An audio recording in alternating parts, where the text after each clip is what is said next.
Hi, so my presentation is on the misconceptions of social media. There are a lot of people out there that have a lot of negative connotations with social media, that think it's a waste of time or that it's worthless and pointless and people shouldn't be on it or using it at all. But in reality, that's not really true. Nobody communicates anymore. Social media has actually opened up a variety of channels of communication that we never had in the past. Like there's FaceTiming, Skyping, and video chatting. So now we can interact with people that are long distance away from us, face to face. There's also instant messaging. You can now send a text to someone and they can receive it in seconds, and you're able to have a conversation back and forth within a matter of minutes. Where back in the day, you either had to write a letter and wait a few days for someone to write you back. So it's a lot more convenient to have conversations with people nowadays just through texting or IMing. We're also able to reach a larger audience. Like if you post something to Facebook, you can have 500 plus friends see your message, especially if it's a message that you want to get across.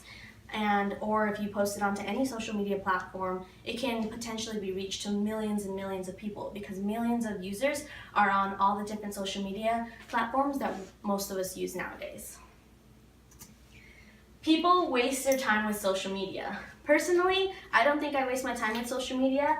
Every time I go on, I find an interesting article, and I really like to read a lot of different articles, and I actually learn a lot, and I'm also up to date on the news, because every social media platform, like all the major news channels and newspapers, they're all even taken a part of the social media world, and they use that to address larger audiences rather than just the old-fashioned news on the radio or news on the TV. So I don't think it's a waste of time. I like to learn a lot of random facts or see lots of random videos that my friends will share that have interesting stories behind them that I think are super awesome. I also use social media to plan and arrange meetups with my friends in real life, to communicate with them so that we can communicate and get together in person. Someone who's always online obviously doesn't have a life. Some people are just good multitaskers. I'm one of those people that I'm always on my phone, or I always have my phone on me, so whenever it vibrates, I take a look at it and I'm able to respond. If you text me, I'm able to respond right away, but it's not because I don't have a life. It's just because I'm really attentive to my phone, and I just always have it on me. So it's not that I'm literally sitting at home all day on the couch staring at my phone, because I'm not. I'm out in the world, working, doing my job, hanging out with friends, but I'm really attentive to my phone. But that doesn't mean that I'm not doing anything with my life. I'm just a good multitasker. So in conclusion, social media isn't all that bad. It can be used to our advantage. Like I said, if we wanted to get a message out there to a larger audience, if we wanted to communicate with people who are far away from us, long distance, family members that are in a different country, it's a great platform to use. It actually, I think, broadens and opens communication, and it keeps us connected. Okay, so does anybody have any questions? Yeah, I have one. Okay, what's your question? So out of all of the big social media apps that are out there, which one do you think is the biggest and the one that keeps people connected the most?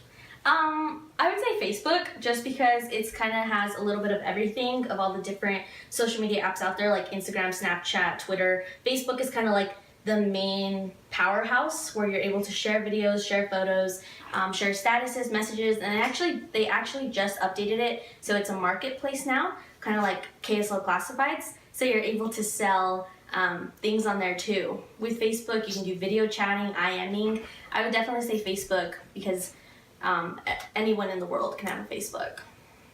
Awesome. All right, I have a question. What's your question? Why do people have misconceptions about social media? I think maybe people have misconceptions about social media because it's a new thing. I mean, it hasn't been around for a really long time. A lot of the major apps that we use nowadays, like Instagram, Facebook, Snapchat, they all came out around 2010, which isn't that long ago. Maybe even 2008. I think Facebook came out in 2008. But maybe just because it's something new, and they think because it's in the screen that we're looking down instead of looking up around the world. But it's not like, some people think we're trapped by our phones. And I'm not saying that there are people out there that aren't trapped, but we can definitely have a good balance between the two. And so some people just think that everyone is trapped by their phone, but I don't think that's true. I think as long as you balance it with everything else in life, it can be an easy going good thing for you.